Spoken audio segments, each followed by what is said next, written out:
Allan had his book out, because I think this gives us an opportunity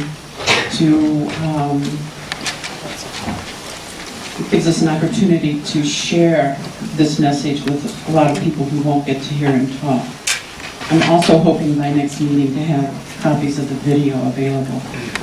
Videos that it's just very hard for us to get them copied. So hopefully by next month we will have a whole slew of new videos. And even the ones we have out there are absolutely stunning. I only picked the very best ones to copy, and if you haven't seen those out there, you might want to pick up one and share it with your friends. To me, the most important thing about it. And I continue to work with PTSD victims from that point on. When I first started working on the unit, it was a very grueling, painful job. It was grueling and painful for staff, but even more so for our patients. The prevailing therapeutic model at the time, which continues today, is a cognitive behavioral approach called exposure therapy. The idea of that is you have the patient access a traumatic memory repeatedly in a safe environment, and the idea of that is the intensity of that emotional response is supposed to decrease over time. And in fact, it does work to some degree. And we were getting some very modest results.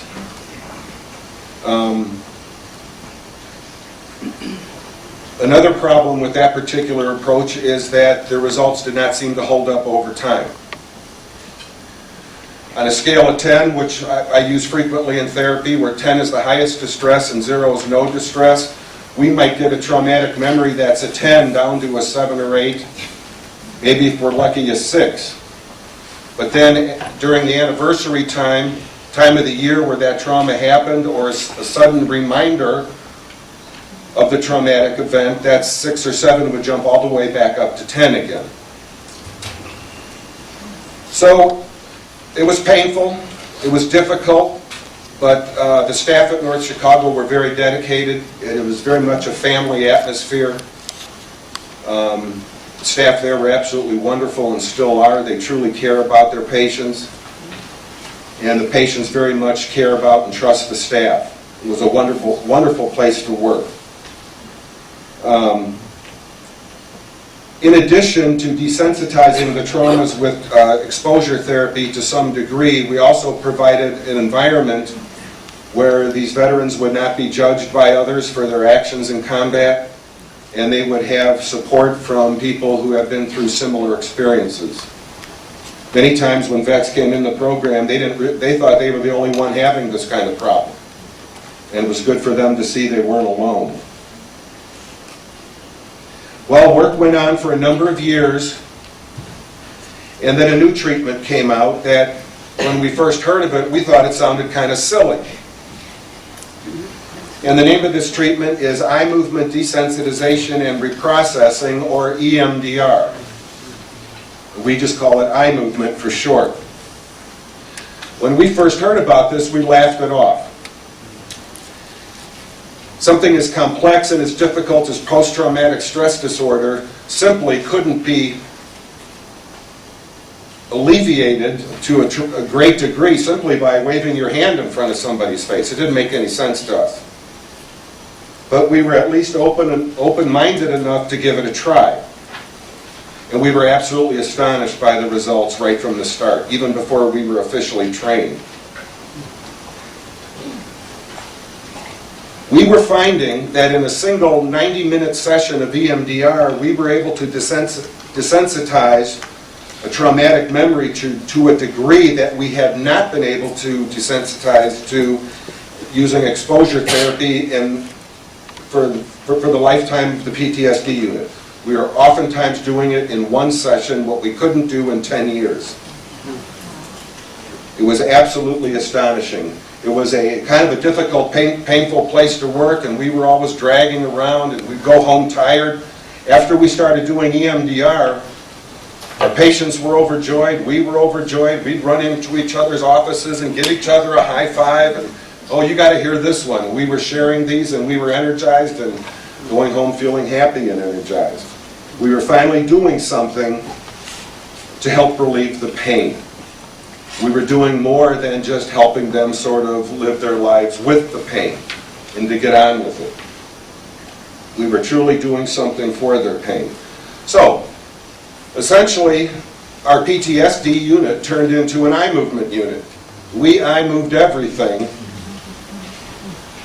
and the results were absolutely wonderful. That went on for a few years. Oh, let me back up. EMDR is not hypnosis. That's usually the first question I get.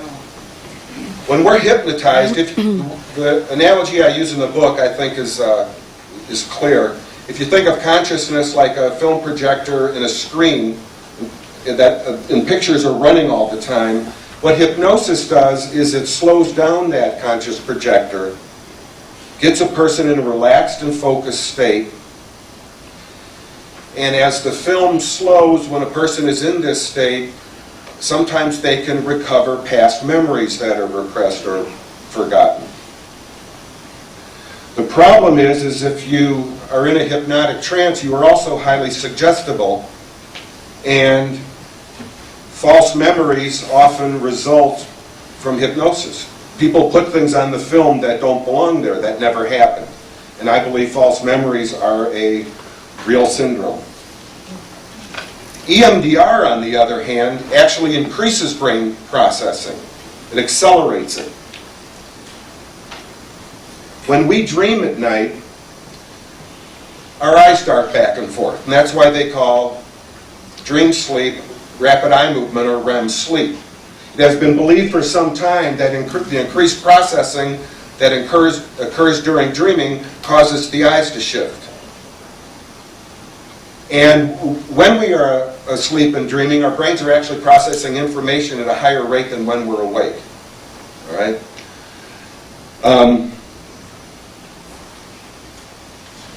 The discovery of eye movement, therefore, seems to be, and the discovery was made by Francine Shapiro, psychologist in California, in the mid-1980s. The discovery of EMDR seems to be that if you take a fully awake person and have him or her move their eyes in a similar rhythmic fashion, it puts the brain into that high processing mode when a person is wide awake. EMDR is not a quick fix. Generally, if you think of it this way, for a person to get better with a particular issue, you have to go through steps A, B, C, and D. With usual talk therapy, you might move from A to B, slide back to A for a while. You might make it up to C and then slide back. And you might get to D for a little while. And might fall all the way back to A again. With EMDR and these single sessions I was talking about, we were able to go A, B, C, D in a single session, and in many cases we were absolutely done. And people did not backslide. They stayed at D.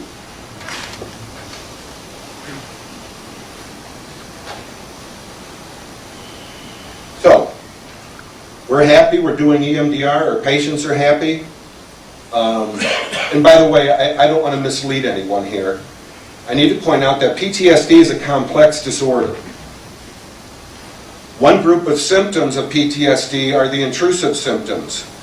Daily recollections, nightmares, flashbacks, that kind of thing. It's when the memory or the event comes back in an unwanted kind of way. EMDR does really wonderful with that and can sometimes completely knock out intrusive symptoms.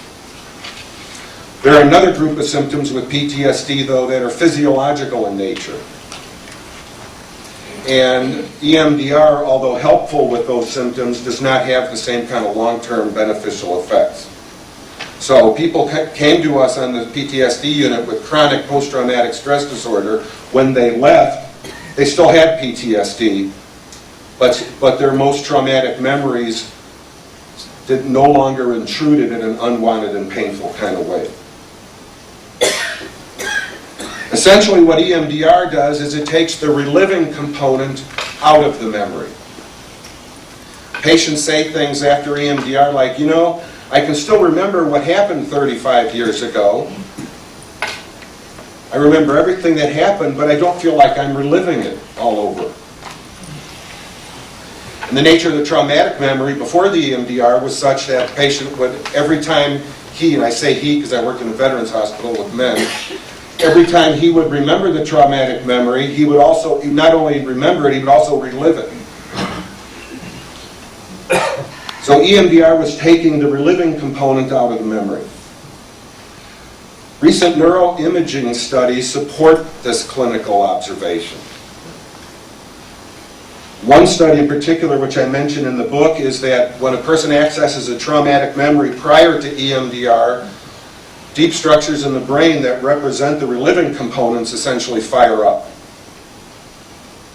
After EMDR, when a person accesses that same memory, the frontal lobes, the abstract symbolic part of our brain, also light up in addition with these deeper structures. So now the patient has an alternative way of remembering the event. They remember it in a symbolic and abstract kind of way. It's something that happened 30 years ago. It's over here now. It's not right here. Well, things were wonderful at our little VA for a while, and we were all very happy. And I had my own program there the last 6 or 7, 8 years I was there. And having my own program gave me a chance to experiment with variations on EMDR. Probably 95% of everything I tried made no difference or made the procedure not work as well. But I did hit upon a few things. One, which I'll mention just briefly, but it's important to how this whole IADC thing got developed. But one difference was I had my patients close their eyes after every time I gave them a set of eye movement. And I did that just because some people seem to respond better when they spontaneously close their eyes. So I started telling all my patients to close their eyes, and they all started doing better. The other thing is the way I conceptualize grief. When people came to see me and they had grief or trauma, when it came to the grief part of it, there are generally a variety of feelings people feel, people experience. Beyond the initial stage of shock and numbing, the main affective components of grief are anger, guilt, and sadness. It appeared to me that the sadness was the main issue, and that anger and guilt were peripheral. And the anger and guilt had strong cognitive or evaluative components. Oh, it's his fault that my friend died, it's my fault, and so on. In a way, people seem to use their anger and guilt as a way to avoid confronting their deeper sadness, or to sort of, in some hypothetical way, keep their person alive. Geez, if only this had happened, my buddy would still be alive. And many of our combat vets were very much stuck on the anger level. And at times with EMDR, we were able to move them past the anger, then we confronted the next layer of guilt. Wasn't my lieutenant's fault, it was my fault. I should have done something differently. After successfully processing the layer of guilt with the EMDR, there was always core sadness. Some people have anger, some people don't. Some people have guilt, some people don't. When it comes to loss, all people have deep sadness. And that's the most painful part about it. And I started to speculate, I wonder if I ignored these peripheral layers of anger and guilt, I wonder if I went right away to the core sadness, I wonder if I could improve on this EMDR thing I'm doing. And indeed, I found that I could. When my patients were able to address their sadness, even to a small degree, and I started to give them eye movement, the first thing that would happen is their sadness would go through the ceiling. EMDR does two things better than anything else. One is it gets a person in touch with those deep feelings. That has to happen before the second thing happens, which is EMDR helps one process through whatever that is that was brought up and change it. So I was wondering if I accessed that core sadness directly, if I could make it move even quicker. And in fact, I could. I found that in many cases, if we could access that core sadness and process it, the anger and guilt would vanish without even being directly addressed. Which again lends support to the idea that the anger and guilt serve to protect one from that core sadness. And I have a couple cases I just want to read. I think I do better if I read cases rather than try to do them from memory. And this is an example of a case where a vet directly confronted his core sadness. Denny, a combat veteran, lost a good friend during an intense firefight in Vietnam. His friend had been in Vietnam only a short time, and Denny had taken it upon himself to show him the ropes. During this firefight, his friend raised his head above the barricade from which they were firing, was shot in the temple, and died instantly. Denny finished telling me the story in a rage. If that damned lieutenant hadn't ordered us where we knew we shouldn't have been, he'd still be alive. He said he had told his friend repeatedly before this battle to keep his head down, and he also felt guilty by turning his anger on himself because he hadn't warned him again before the firefight. I could have saved him. Why didn't I tell him again?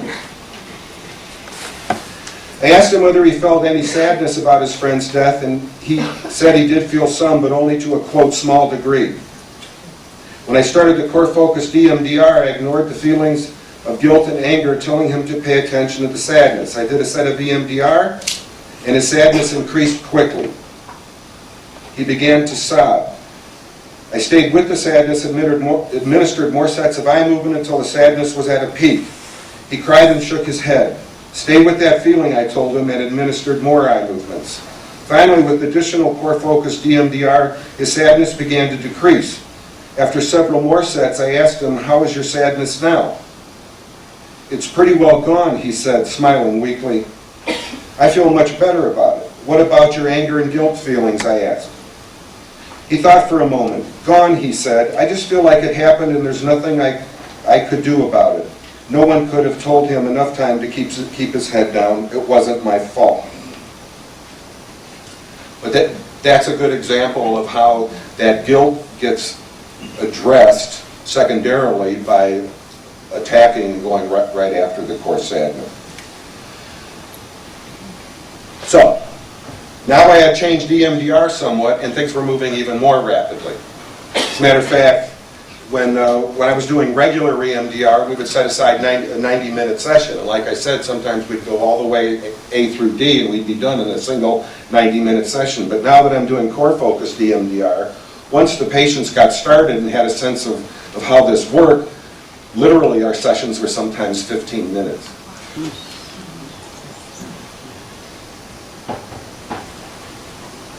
So we were real happy about that. And other staff, other professionals on the unit were very aware of what I was up to, and they made changes, and they were getting great results too.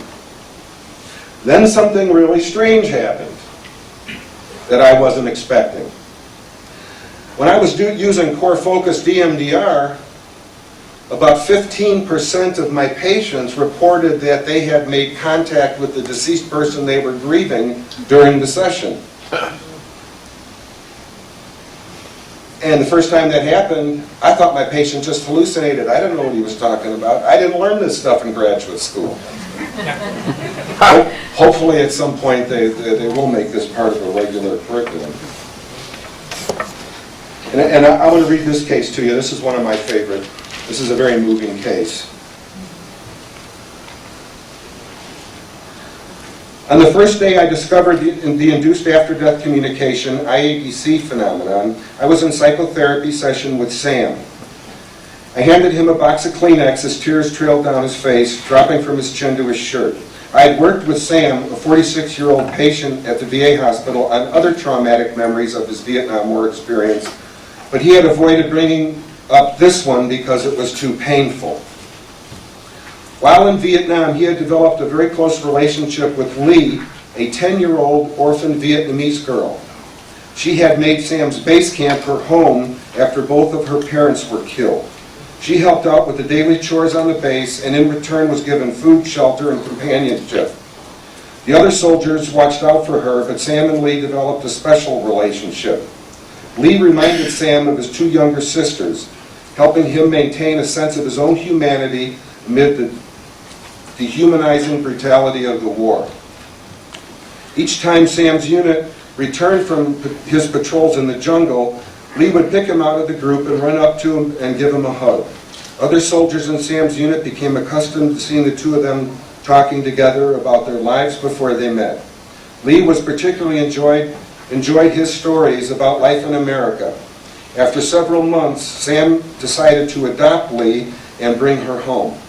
He didn't know it at the time, but the U.S. government was not about to let him do that. Anyway, he didn't, like I said, he didn't know that, and he figured that was possible. Orders came down from headquarters, however, that all orphaned Vietnamese children on the base were to be sent to a Catholic orphanage in a distant village. Sam was devastated. A few days later, Sam, in tears, helped load Lee and other orphaned Vietnamese children onto a flatbed truck to take them to the orphanage. Just as all the children got onto the truck, shots rang out and bullets zipped past the truck. Risking their lives, Sam and the other soldiers quickly pulled the children off the truck to the relative safety of the ground. The shooting stopped as quickly as it started, and they began to put the children back onto the truck. Nearly all the children were back on the truck when Sam realized he didn't see Lee. He walked to the back of the truck and saw her lying face down with a spot of blood on her back. Sam rolled her over and was horrified to see that her front torso was blown open from a bullet that had entered her back. Sam sat on the ground holding her lifeless body and cried. Other soldiers eventually had to pull Sam away and take Lee's body to bury her. This incident was Sam's psychological undoing. For the remainder of his tour in Vietnam, he numbed the pain of his profound loss with anger and rage, volunteering for dangerous patrols to kill any enemy he could find or be killed himself. After Vietnam, he returned to the States and fathered a daughter, but then avoided her for years because she triggered anger, guilt, and deep sadness over Lee's death, and gruesome images of Lee's dead body. For nearly 28 years, Sam spent most of his days secluded in the basement of his home, separated physically and psychologically from his family. To help him open up and work through the grief that was dominating his life, I decided to use core-focused EMDR. Sam sobbed quietly from the overwhelming pain of his grief. I asked him to focus on his sadness while I administered the first set of eye movements. As expected, the sadness that had held him isolated in grief for 28 years increased notably. I gave him more sets of eye movement and his sadness began to decrease. While tears ran down his face, I administered a final set of eye movement and asked him to close his eyes. Neither of us was prepared for what happened next. The tears that had been flowing from his eyes suddenly stopped. He smiled broadly, he giggled softly. When he opened his eyes, he was euphoric. When I closed my eyes, I saw Lee as a beautiful woman with long black hair in a white gown surrounded by a radiant light.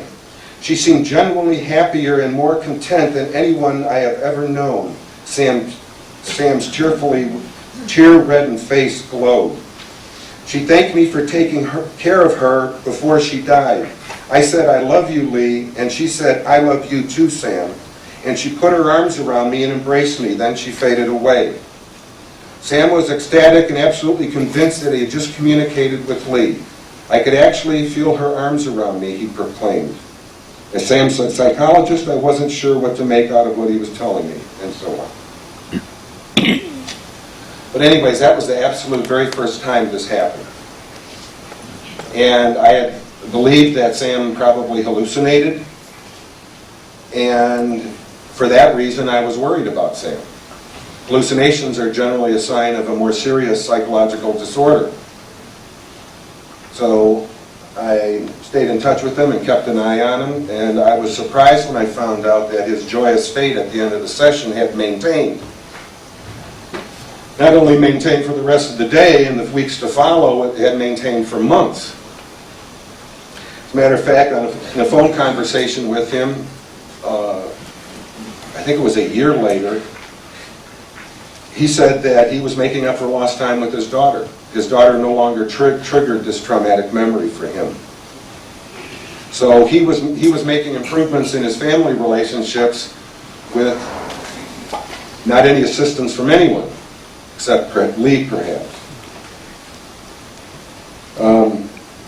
But anyway, this went on and on. And like I said, about 15% of my patients were reporting these experiences. The other 85%, after going through the core-focused EMDR procedure, were leaving my office feeling a considerable relief, but not the same upliftedness that the people who were having this experience were experiencing. So I went back and looked at my notes. I wondered if I was doing something different in these 15% of the cases. And I went through all my notes, and I saw that indeed I did.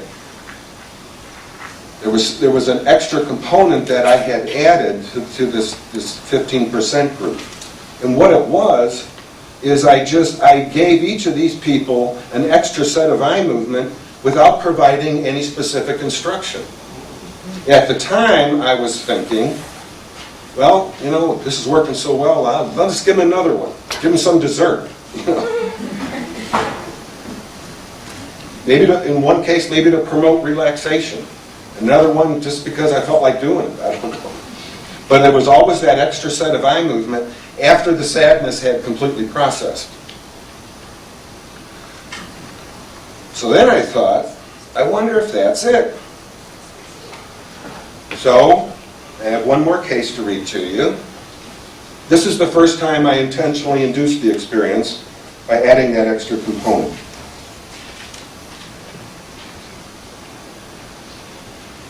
Gary had lost his daughter when she was 13 years old. She had been severely oxygen deprived at birth and never developed mentally beyond the abilities of a 6-month-old child. Gary loved her dearly and included her in activities whenever he could. He often took her dancing because she loved music. One evening, Gary and his wife went out for dinner without their daughter. On the drive home, they passed an ambulance going in the opposite direction. When they arrived home, they learned that their daughter was in the ambulance. She had suffered a severe heart attack. They rushed to the hospital where they learned that her heart had stopped beating for some time and she had been placed on life support to help her breathe. After a few weeks, she showed some signs of breathing on her own, so Gary and his wife made the hopeful decision to take her off the respirator. The day she was taken off the respirator, she struggled to breathe briefly, then died in Gary's arms. Gary sat in my office crying softly as he finished telling me his story. I explained the new procedure to him and the results other patients had achieved. He was interested in giving it a try, but was sure it wouldn't work for him because he was an atheist and didn't believe in such things. I used core-focused EMDR to allow him to get in touch with his deep sadness. When the sadness reached its peak, I used eye movements to begin to reduce it. As the sadness started to come down, I asked him to think of his daughter in a general way and go with whatever happened. I administered a set of eye movements and he closed his eyes. He sat quietly for a few minutes. Then he opened his eyes with a look of amazement. I saw my daughter, Gary said. She was playing happily in a beautiful garden alive with rich and radiant colors. She looked healthy and seemed to move around without the physical problems she had when alive. He continued with surprise and delight. She looked at me and I could feel her love for me. We talked more about his experience. Gary was convinced that his daughter was still alive, although in a very different place. But he still felt sad because he missed her. I told him to keep that thought in mind while I did another set of eye movements. After the eye movements, Gary closed his eyes and after a few moments, opened them with a smile. He said, I was in the garden again, and I could see Julie looking at me. She said to me, I'm still with you, Daddy. He paused and looked at me. That was really wonderful, you know. She couldn't talk when she was alive. Gary left the session feeling joyous and reconnected to his daughter. Actually, when that 15%, I was able to improve on it. I was able to get it all the way up to 98%. I thought that was so absolutely wonderful. I had never had such near perfect control in the psychotherapeutic session in my life.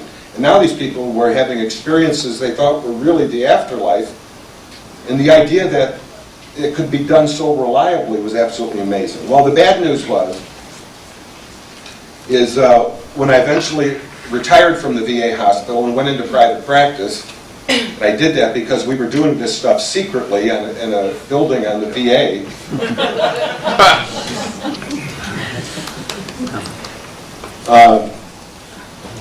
It got to the point where I can't keep this secret. I have to, it's my job. I'm the one that found this. I'm the one that has to bring it out to other people. And so I jumped. And as a matter of fact, I thought that when I got into private practice is I could actually guarantee that people will have an ADC or you get your money back. Now, who ever heard of anything being guaranteed in medicine or psychology or any related kind of field? But I thought I was going to be able to pull this off. And certainly if 2% of my clients weren't paying for it, I could do just fine with that.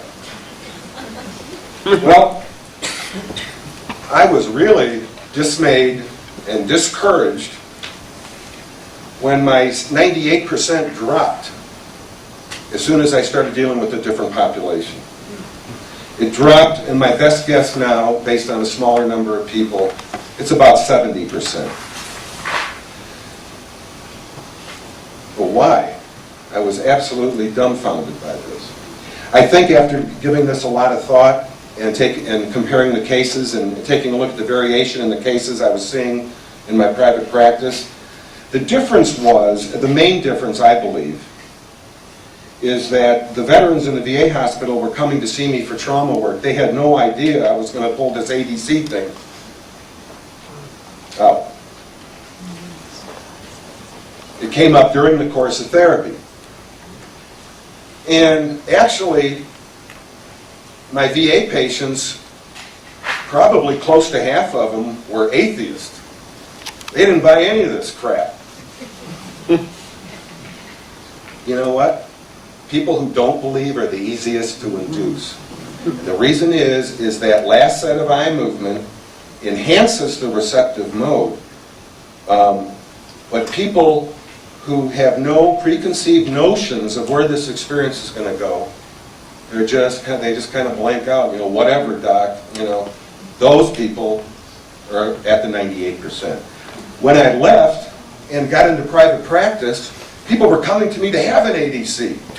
They were all jazzed up, and I take them through the core focused EMDR, so we remove that deep, deep sadness that was blocking the experience, which I think is what sadness does, which is why sometimes a mother of a lost child does not have an ADC, but a neighbor does, because the mother feels that profound sadness too much, and it blocks the experience. But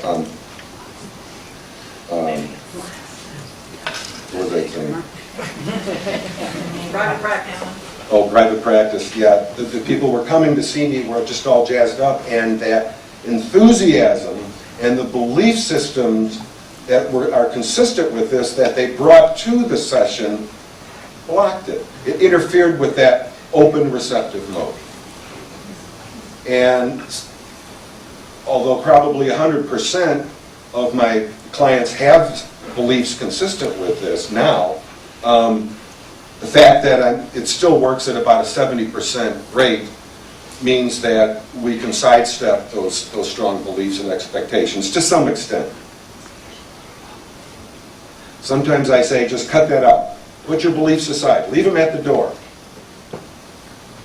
And sometimes when people feel too much enthusiasm, I'll give them eye movement, and that'll help quiet that at other times. As I've said, what a person believes beforehand really makes no difference, except the fact that if you don't believe, it's actually easier. It also doesn't matter what people believe after the experience as far as the healing goes. In my original study of 84 patients, something like 94%, if I remember right, believed their experience was authentic spiritual communication. They believed it was a real experience. But that leaves 6% of my people at the time didn't buy it. They would have a full-blown after-death communication, but they would say things like, gee, I don't know what that was. I never had an experience like that before. I think my mind just played a trick on me. But boy, is my sadness gone. I feel pretty good. My brain just gave me this wonderful hallucination that cured me. But people have different explanations for it. So, people always ask me, Al, what do you believe? Like I said before, who cares what I believe? It's what experiencers believe that I think is important. Those are truly informed opinions. I let my patients make up their own mind. Doesn't matter what I believe. I've trained a number of therapists to do IADC, induced after-death communication therapy. I know one guy who remains pretty agnostic about the whole subject of afterlife. He's just as good as anybody else.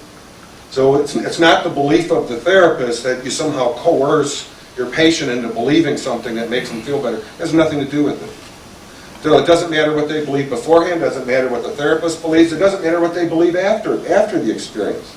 My focus is on the healing. As a psychologist, that's what I'm interested in.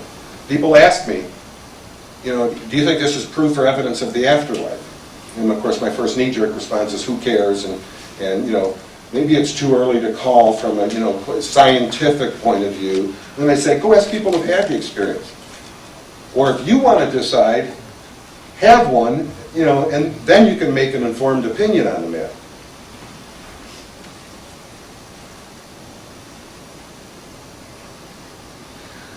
I and my colleagues have done thousands of these at this point.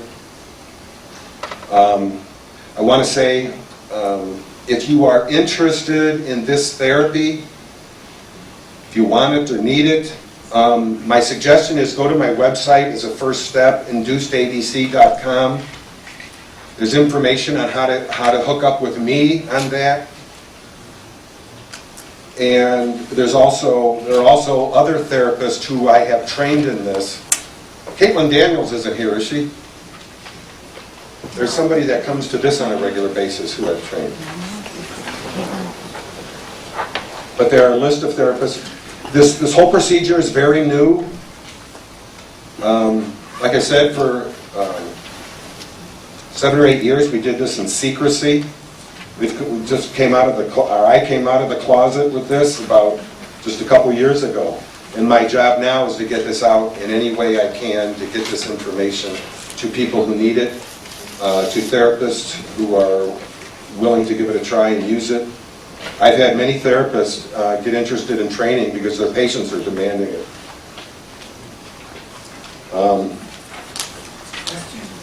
This book, it only took me 10 years to do this. I don't want to write another one for a while. It's not the writing part, it's the literary agents, the publishers, and finding a good writer. And, yeah. Have you used it for any life-threatening illnesses?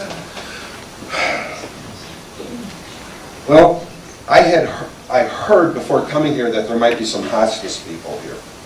I don't know if that's quite what you mean. People with terminal illnesses. Cancer? I think that this would be absolutely wonderful in a hospice setting. I would love to get hospice people interested in this. I would love to train. By the way, I can only train therapists who are already EMDR trained. So, please don't call and say, hey, can you train me? I can train you if you're already officially EMDR trained. Otherwise, I can't. For professional, ethical reasons, I don't want to get in trouble with the EMDR folks who have their own certification and all that. I can't do that. Plus, my training starts where regular EMDR leaves off. So, I can only train people who are EMDR trained. I would love to have somebody in a hospice situation. Now, this therapy would obviously be good for staff and family members when patients die. I think it would also be very soothing and helpful to people who are terminally ill. The problem is that might not look good in hospital numbers. You know, when Dr. Botkin comes around, you know, our patients seem to die quicker.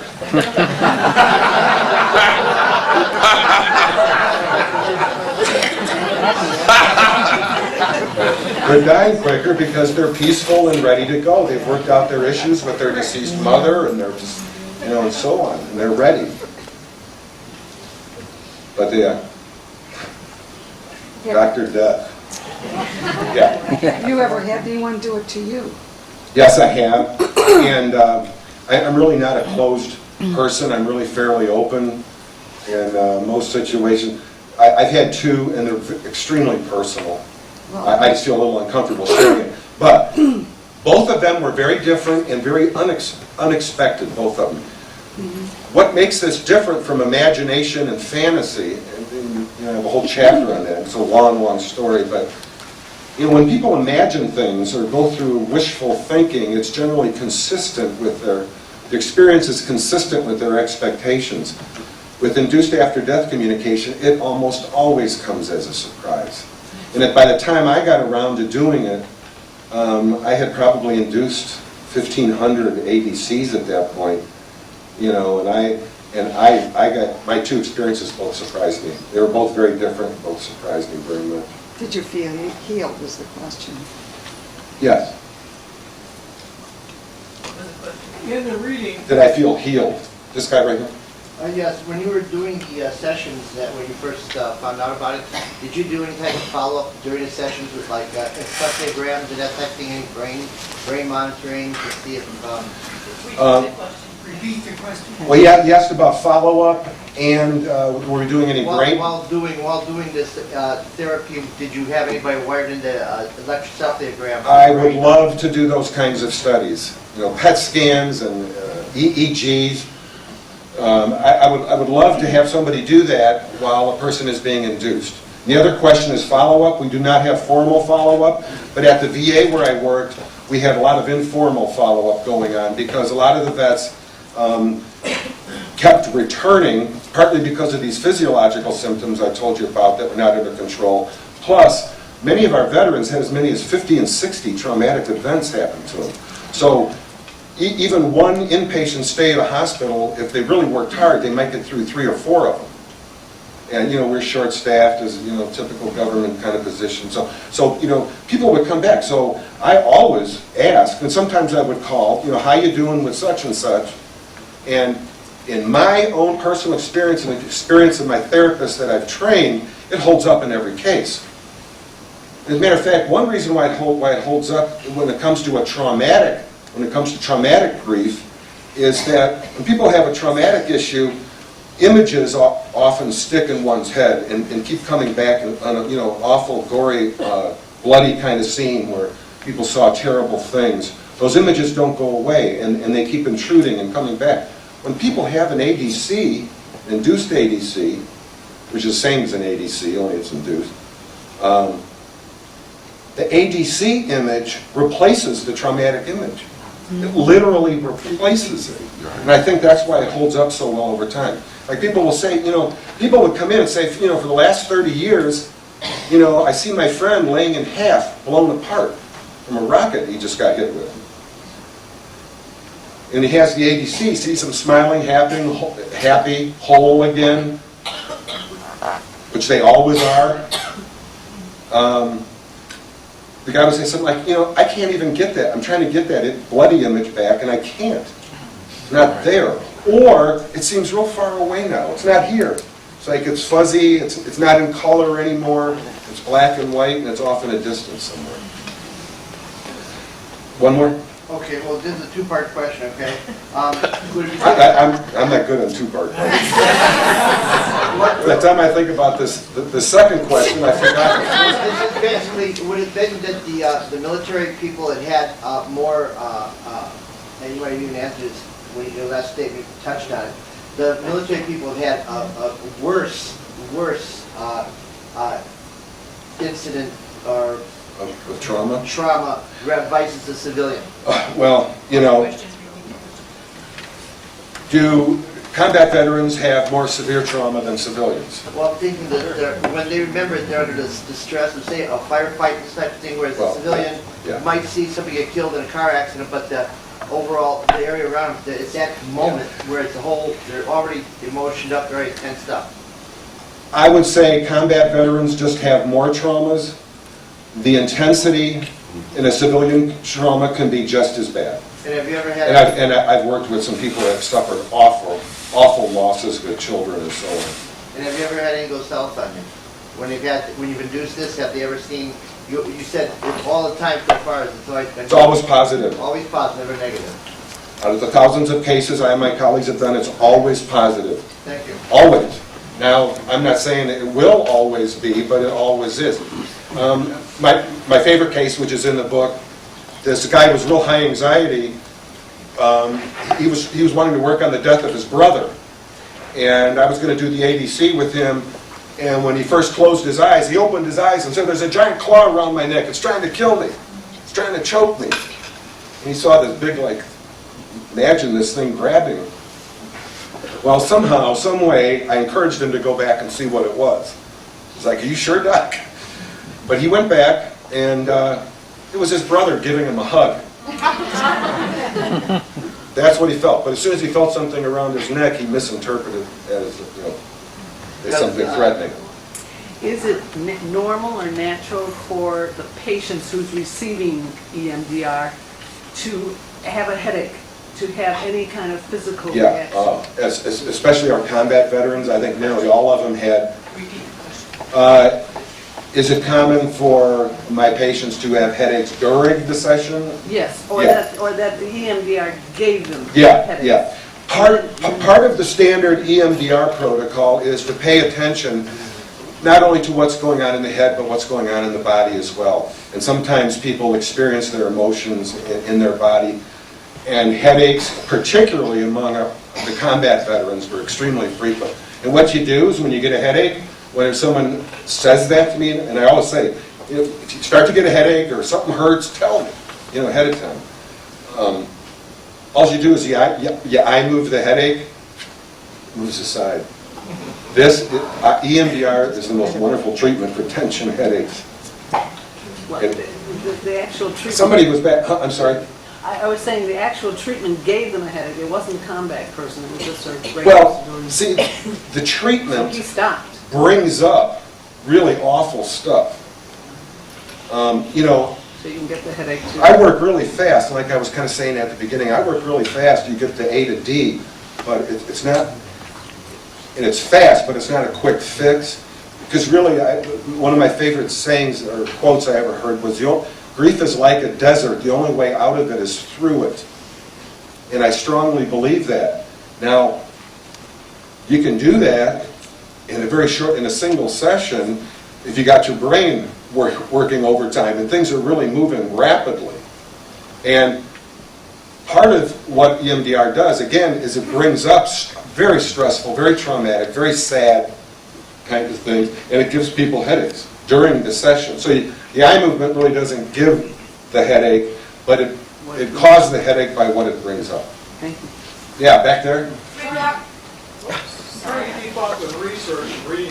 Someplace I read about a session, ADC session, where the therapist was working with somebody, but then another therapist came into the room and went right along with what she was doing and experienced what she was experiencing. Do you know about that? Yeah, where'd you hear about that? I read it.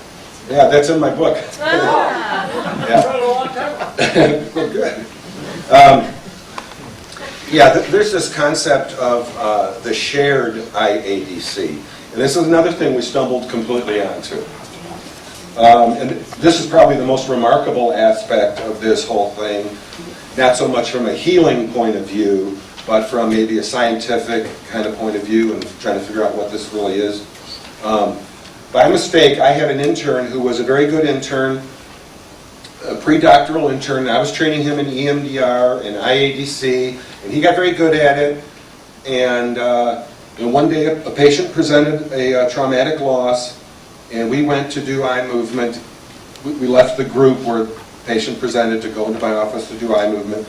And the intern said, hey, you guys, can I come along? I've got nothing else to do. Can I what? Now, he's already seen this before. He's good at doing it, but he just wanted to sit in on it. So anyways, he's over to the side, and I'm working with my patient here. We don't see him, but he's sitting over there, and for some reason, I think it was he just wanted to relax himself a little bit, which eye movement can do. He closed his eyes and started giving himself eye movement.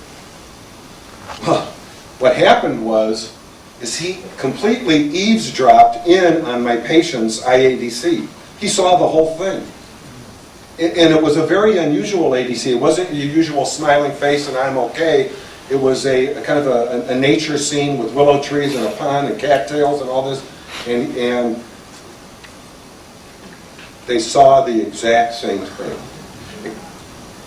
There was one thing they didn't see the same. My intern at one point said, did you see the ducks flying overhead? And my patient said, I didn't see any ducks.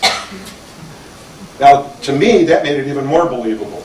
You know, if I put two people in the back seat of a car and drive them down a city block, and then at the end ask them, okay, what did you see? You're not always going to see the exact same thing. And the fact he said, no, I didn't see the ducks, also indicated to me that they were being honest in their response and not trying to just, report the same thing. After this, we tightened it up a little bit, where the observer would write down the experience before he said anything. So before my patient, and then the patient would talk, and it would fit what the observer had already written.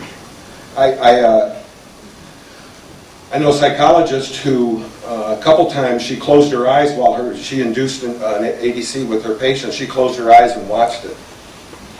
So that indicates to me either two possible things are going on. One is the afterlife is a definite spiritual reality that exists independent from us. That's why two people can see the exact same thing at the same time. Or these two people are somehow magically and telepathically sharing the same hallucination. Now that seems less reasonable than the afterlife. Way back. Regarding your book, if you're not a therapist, what does your book give someone like me who's a layperson? What would I benefit out of reading your book, other than learning more about, what do you write about? Do you write about the technique? Do you write about your stories? I think there are 84 stories in the book.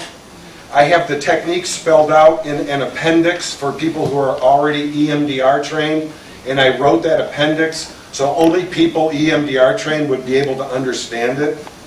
And I really wish I could have written a book that gave away the technique to everybody.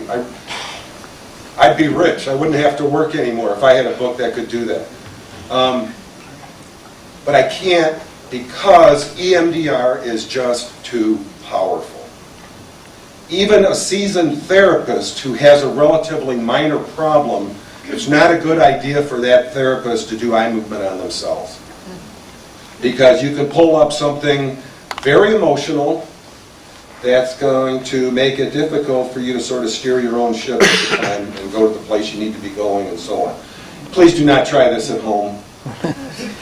Seriously. EMDR is, it's a wonderful discovery. It's absolutely the discovery in psychology in my lifetime, and probably since for the history of psychology. It's very, very powerful, and that's why it works, because it's so powerful. But it's not something you play around with. It's a little bit like doing emotional surgery. You don't want to do surgery on yourself. The same thing has happened in past life regression group things, where people can see each other's. Oh, yeah. Yeah, same thing where, how it happens, I don't know, but I know Raymond Moody talks about it in The Last Laugh, which was kind of an unpopular book. But he does mention the idea of the shared NDE, where family members' bedside, during the passing of someone in their family, they share going through the tunnel and meeting the deceased and so on. So it cuts across a number of subject matters, this observation. I think this over here. Thank you. How much time do you recommend you pass before one comes to see you after a very traumatic Okay, that's a very good question.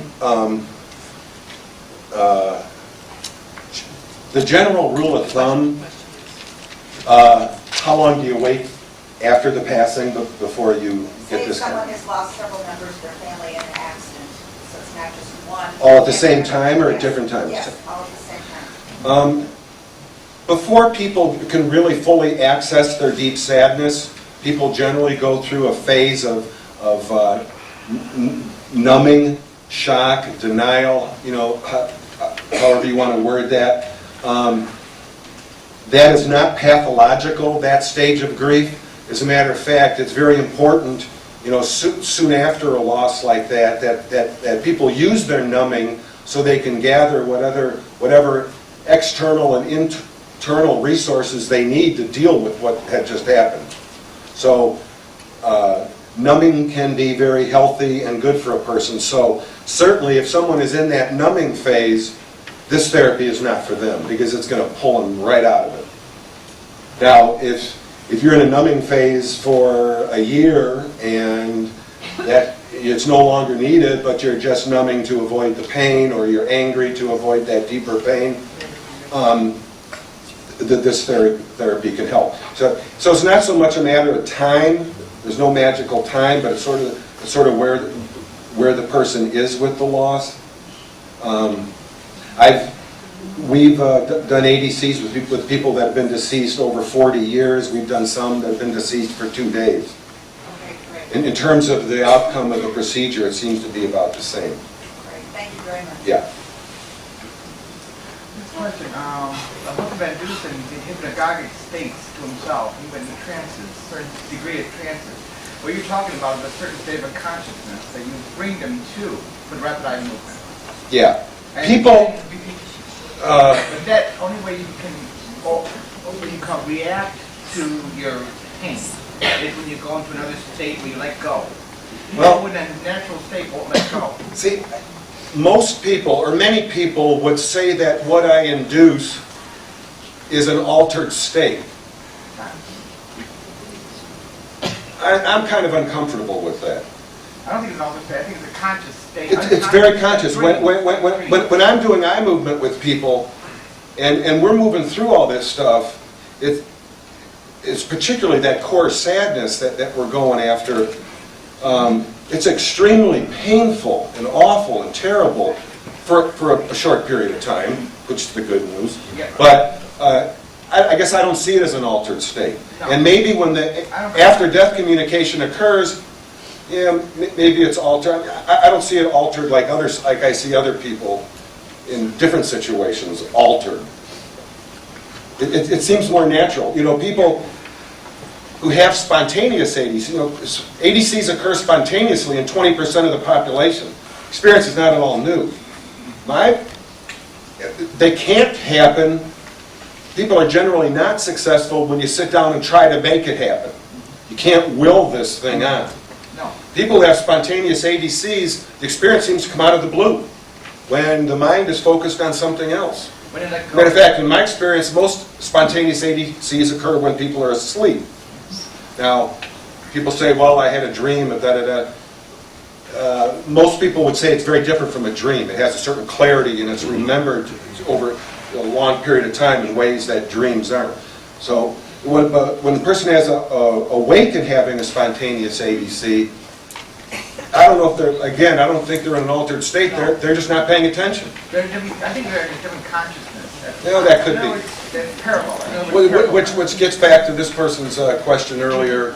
We need to do brainwave stuff to find out, really what's going on. I'm just guessing at this point. That dream state would be the REM state that naturally occurs Right. when we Right. are asleep. Right. Thank you. Have you done any of this work on people who are stuck in depression? Does that help to... Have I done this with people in a depression? Yeah. That's an excellent question, and I'm glad you asked it. Sometimes unresolved grief and trauma causes depression. As a matter of fact, all the Ptsd guys I work with, I think 99% had also depression.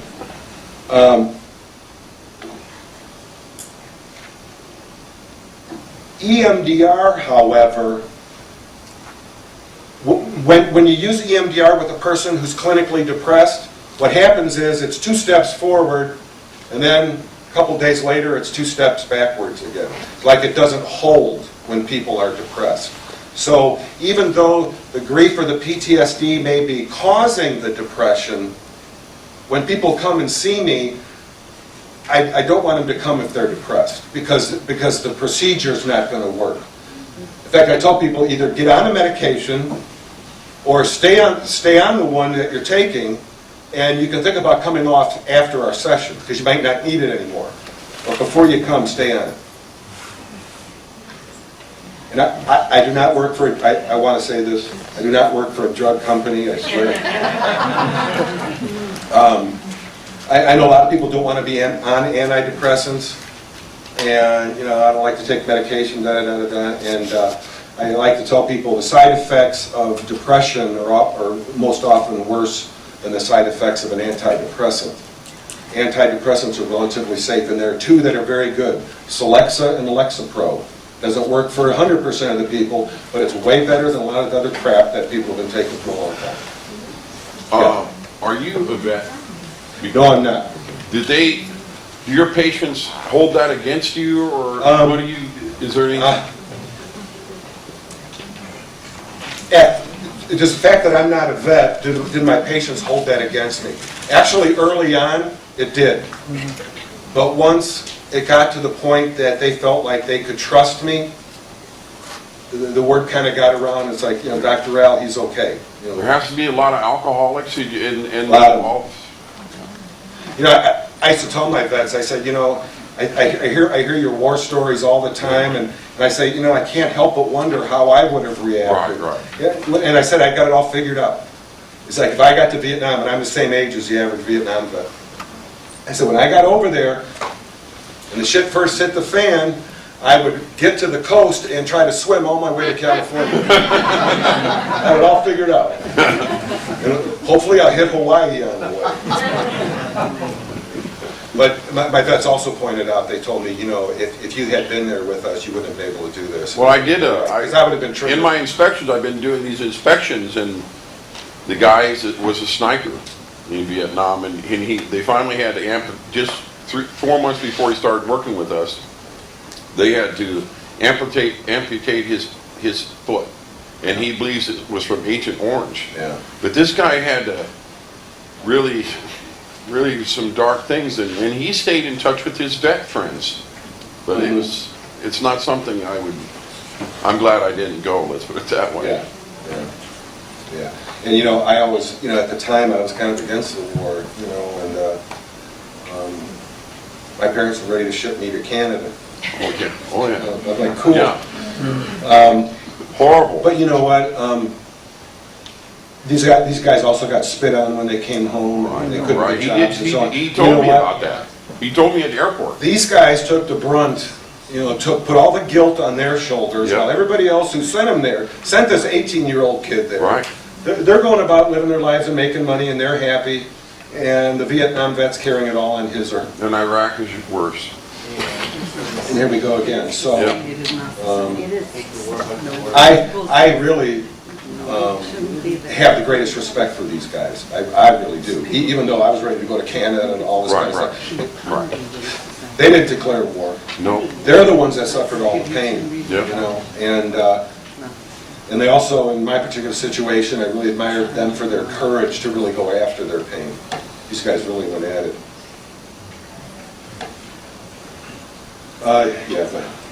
I'm intrigued by what you've shared with us, and when I introduced myself, I explained that I remember lost you. a daughter, a wife, and my son just died in February. I like what you said about grief being similar to a desert, that it's something that you have to pass through. The only way out of it is through it. Right. When I think about my experience over the last 15 years, the reading that I've done, the questions that I've asked, the people that I've visited, I am a richer, more complex, thoughtful, compassionate, loving human being as a result of walking through that desert. So my question is, if I were to have come to you and had this experience that transformed me in a 15 or 30-minute session, then would I have lost some of the complexities of who I have become as a result of that journey through the desert? Well, that's a good question. And don't ask me to repeat it.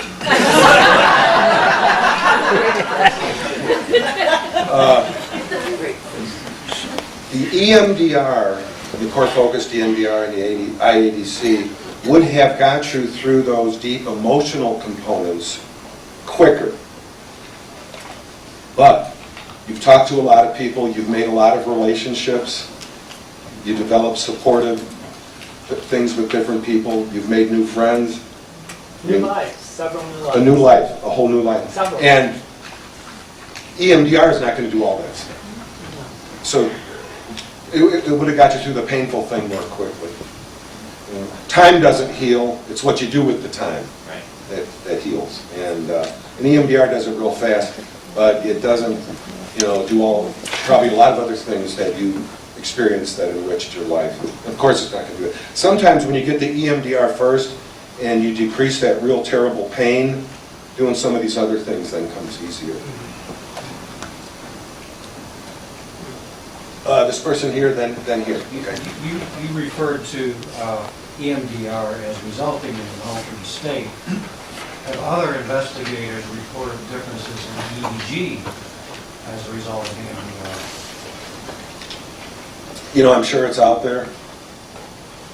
I haven't kept up on the literature in that particular aspect of things. So, I don't know. What about a person with panic disorder? That they don't even know where this is coming from, so that there's not a particular traumatic event. Yeah.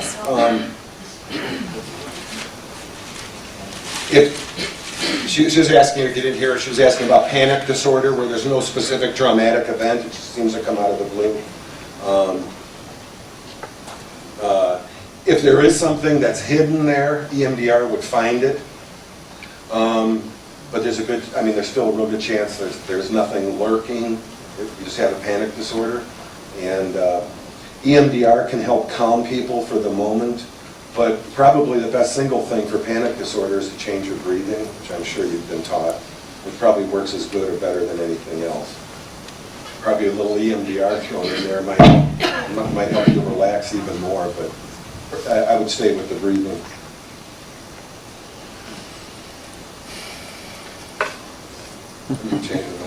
Yeah. Do you have any idea of, say, what percentage of EMDR practitioners are also doing IADC, and what are the possibilities that many, many more will do so? And then related to that, how are you going to mainstream this in the practitioner world? I'm trying to mainstream it in a number of different ways. One is to get this book to the EMDR community, which I'm making some inroads into right now.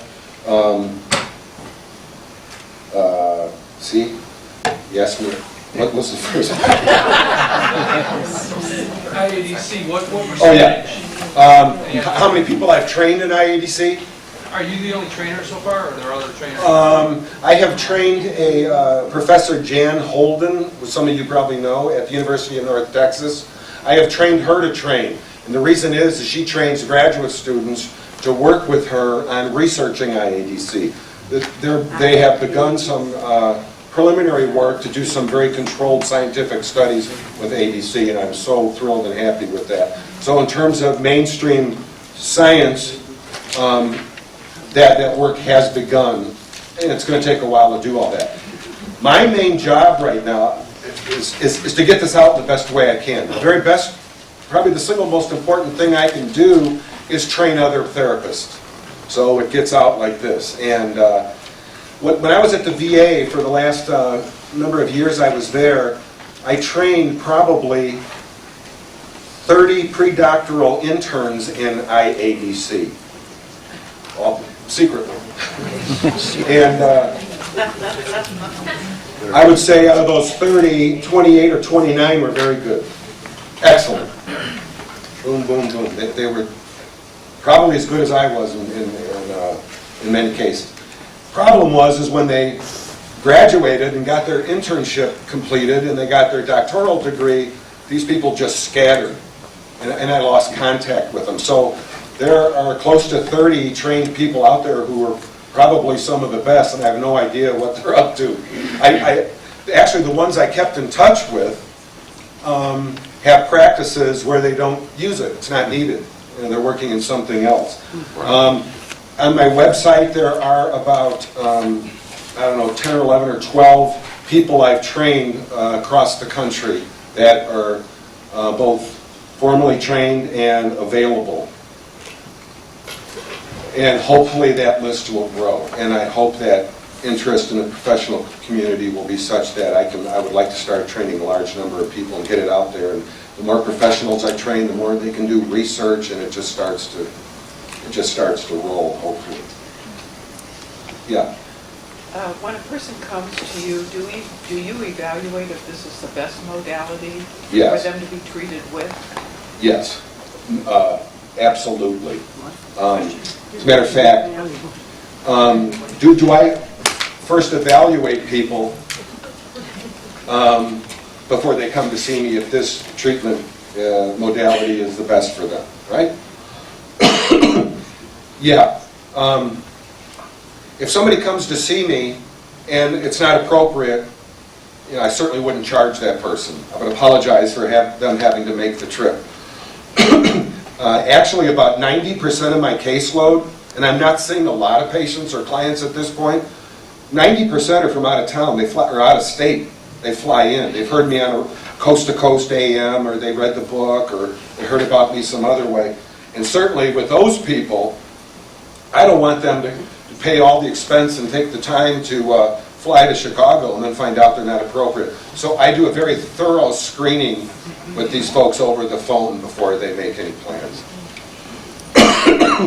Somebody over here. I think I was asking the same question as to what your passion would be right now, and it sounds like you just want to get it out there. Through training, is that correct? Through training? There are a number of things going on at this point. I actually have 2 documentary film producers who have got the wheels turning to get a documentary film made. And I missed by that much getting an Oprah's magazine. Next time. Which would have been absolutely huge. One of the producers had an inside friend, and this friend, one of the editors for O magazine, was absolutely loved it, and she brought it to a high-level meeting, and the head chief editor said, no, it's too far out. What if we as a group wrote and asked and requested some... Why don't you just all go over to her house? Which one, yeah. I don't know if she answers her mail and email. I'm sure she gets, I don't know. Any help, Is anybody here related to Oprah? It wouldn't hurt if we all did emails. It wouldn't hurt.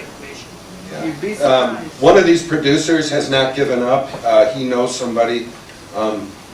If you heard my radio show the other day, I had 4 vets also speak. And they talked about their traumatic experience and then their healing with their IADC. Yeah, it was so powerful. And I've had, those 2 producers came in. I had a writer from Philadelphia come in once. And in both of these, they stayed 3 days. And part of it was me talking and explaining things and doing the procedure on them. And then one day it was all vets, where the vets came in and told their stories. And these people were absolutely blown away by the moving stories that veterans had. And this one producer thinks that would make an absolutely wonderful Oprah show to have some real life vets who have gone through that kind of terrible suffering, but then also find healing. That's an important message for what's going on in today's world with all these guys coming back from Iraq and Afghanistan. What radio? Yeah. What radio are you on? What radio? Oh, it was just, I do once a year on Coast to Coast AM. It's the Art Bell thing, but it wasn't Art Bell, it was another interviewer. When was that? I was Saturday night from 1 a.m. to 4 a.m. I listened to it. I can remember questions way better now than I could. You were on this last Saturday? Yeah. I heard Because it. I listened. Did you? Very good. Oh, thank you.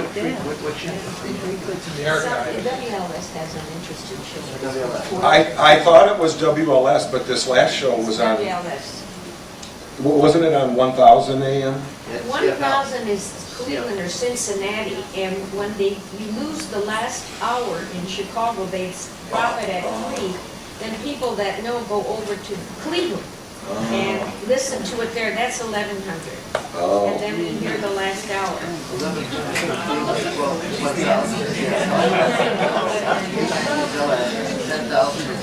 1000 is Cleveland, and yes, 890 is Dallas. What did she say? Yeah. In that you had stumbled into this, do you see yourself or do you see the potential to kind of, I don't know, stumble into other applications of it as well? Say, for instance, when you described that this method, it lit up different areas of the brain that helped the patients. The standard EMDR, yes. Right. Well, that kind of got me on the train of thought of helping people with addictive behavior as well, where lighting up different areas of the brain can really help in that respect. Do you see EMDR. going different directions with this? Like, say, The question is can EMDR be used with other diagnoses, other psychological problems? And the answer is yes. There are some, it helps a little bit as sort of an adjunct to treatment. And there's others it doesn't do much at all. It doesn't help that much with obsessive compulsive disorder. And in the past, it hasn't showed consistent results with substance abuse issues. It helps a person, if the substance abuse issue is in some way tied into a real life event, then the eye movement can process that and change it. But addiction, people don't drink because of something that happened, maybe originally, but after they keep drinking, they're drinking because they're addicted. And the original cause is no longer that much of an issue. So standard treatments for substance abuse are generally the treatment of choice. Okay.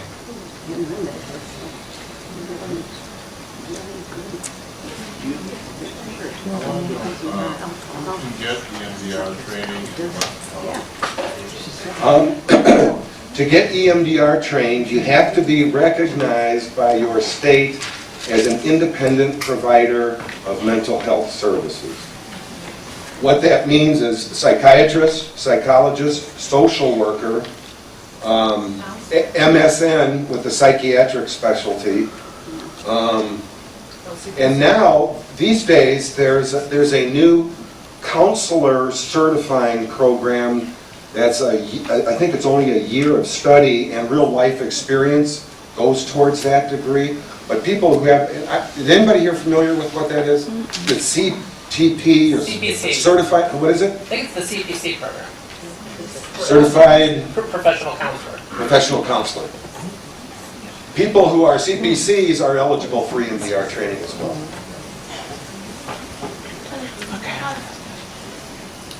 How long does the process take? I'm looking at your, wait, are you? Oh, I thought you were. I'm looking at your mouth and it's not moving. I heard you talk. Like a great ventriloquist.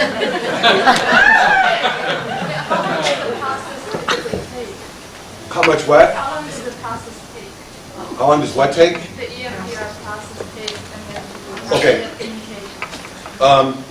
In my case, I always see people on 2 consecutive days, on a Saturday and a Sunday.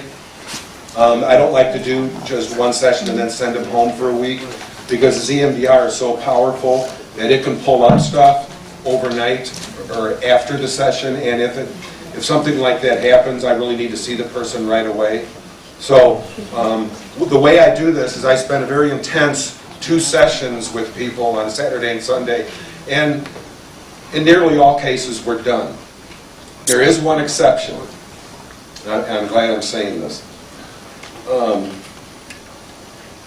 Memories and traumatic memories in our brain, our networks in our brain, tend to consolidate over time. So when I was working with a Vietnam veteran who had a traumatic memory, it took fewer sets of eye movement to desensitize that issue. When people have more recent losses, particularly if it's a family loss, like let's say you lost a child like a month ago, I don't think it's advisable to try to do that in 2 sessions, and I would want to see people more than that. Sometimes we're done in 2 sessions. The first session is 90 minutes always, and we get started with the eye movement probably 30 minutes into the session, and it's pretty grueling. And I also tell people don't drive at long distance when you go home. And then day 2 is either can run from 30 minutes to 90 minutes, depending on how much the person needs and how much is left. But like I said, a recent loss, those different components, you know, the funeral, the burial, when you got the news, all these different components of the loss are not yet consolidated in memory. So therefore, when you eye move it, you have to eye move each piece. So it's a little bit longer of a process. The other thing is, if you lost a family member, if you've lost a spouse after many years of marriage, you haven't just lost your spouse, you've lost a way of living. And I've had people tell me, you know, that deep sadness since I had an IADC is gone. I don't feel that deep pain anymore. But she said, you know, getting on with life is still an enormous adjustment. That's right. All those things you share with people, you know, getting up in the morning, you know, who does the bills, you know, da-da-da-da, physical and emotional intimacy. So you didn't just lose a person, you lost a way of life. So even people who have a successful IADC in that situation, oftentimes, in most cases, need follow-up standard EMDR sessions just to help them with those other things they've lost. Are there any health complications, physical complications that could occur? Physical complications? Yeah. From the eye movement? Yeah. Or any kind of experience that you've seen that, you know, has caused some damage to the person physically? Now, when it first came out, there was some concern that the movement of the eyes is kind of like looking at a strobe, and that people with seizure disorder might be prone to have seizures. That was just a speculation, and people across the country doing EMDR have been watching that very carefully, and that doesn't seem to be the case. It does not increase the likelihood of seizure. Generally, EMDR, we're talking about uses of EMDR. Another wonderful use of EMDR is for people with chronic pain. It's absolutely fantastic. Now, EMDR, you know, I'm talking about core-focused EMDR, then I'm talking about this IADC thing, you know, so even for the standard EMDR people, they look at me and see me way out there. EMDR is making its way into mainstream practice. There are, to date, 18 controlled scientific studies that all support it. There are different organizations, the Department of Defense, VA, different mental health organizations, all support its use because of these scientific findings. There are 30,000 EMDR-trained people across the planet at this point in all different countries. It knocks my socks off when I'm reading articles now about what we're going to do with these vets that are coming back from Iraq, and they do not even mention EMDR. Right. They don't even mention it. They said they're going to do this. The Department of Defense is going to do a big study. They're going to have people talk about their problems, their traumas, which is what we did for years before eye movement came along. Didn't do anything.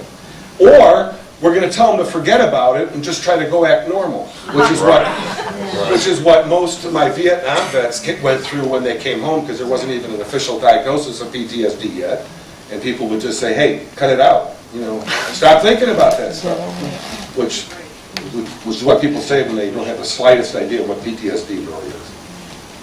But you know, so I'm just putting myself what I'm doing right now, sort of in perspective with mainstream and people in Time Magazine and New York Times and what they're writing about what we ought to do for these guys. So that's just more reason why I need to get this out. Right now we have it set up where these documentary film producers are actually going to film a session with me and a young woman who lost a brother in Iraq. So if we can get this on film and get it in the documentary, hopefully get this on Oprah or whatever else we can do to get it out there, we need to show how this can heal people who have either suffered traumas in Iraq or lost people in Iraq. In fact, one of the producers tried to get in touch with this Cindy Sheehan.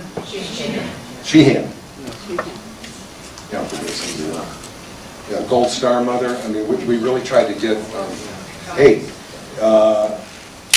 if you know any Gold Star mothers, people that lost sons or daughters in Iraq or Afghanistan, please give me a call. We'll free session. You just have to be willing to be filmed and interviewed. But we need to get this out to people who need to know it. Yeah. Practical question. What I'm sorry? How do you work your fees for these things? Fees, I was charging on the radio show, if you remember this. The guy, a caller asked me how much I was charging. I said I charge $165 an hour, which comes to $245 for 90 minutes. I said that's what I use. It's up a little higher now. It's like $190 an hour. And I said that real apologetically because it's a little higher than your average psychologist.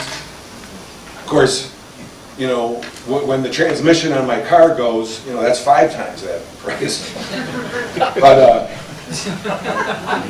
you know, I was kind of apologetic, and then another caller came in and kind of rescued me and said, you know, you should charge $1,500 a session.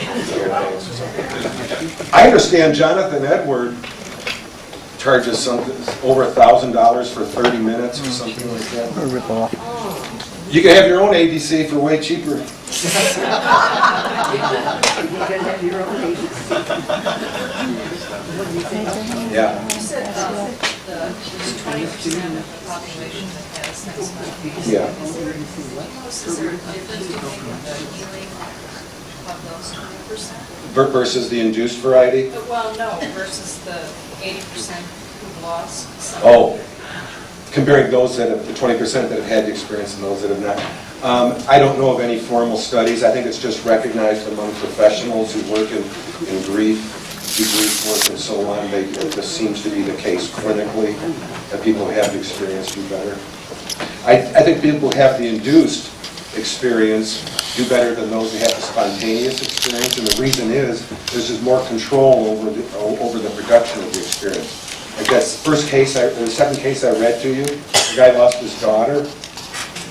After the first ADC, he felt sad because he still missed her. It's like, and that happens with spontaneous ADC sometimes. It's like, it was wonderful to see her, but you know, that just made me miss her all over again. When you do the induced variety, you can go back and resolve that. You have that person take the issue back. You can continue to go back until you get everything resolved. Yeah. Medical profession charges $27,000 for one chemotherapy treatment. Yeah. So, Listen, my wife is more private than I am, but since leaving my day job at the VA and trying to build the foundation for this IADC thing, and not having that regular paycheck, we're really poor right now. So, $27,000, I'd love to have that. Maybe I could get that playing the lottery or something, but I couldn't do that in good conscience. People need this, and I need to get it out, and I need to be fair about my fee and all that. So. One last one. How long have you been doing this on your own? What is it now? Probably going on 3 years. And I was doing it at the VA for maybe 7 years. Yeah, that's about right, because my first accidental case was in '95. That's 10 years ago. Thank you. Thank you.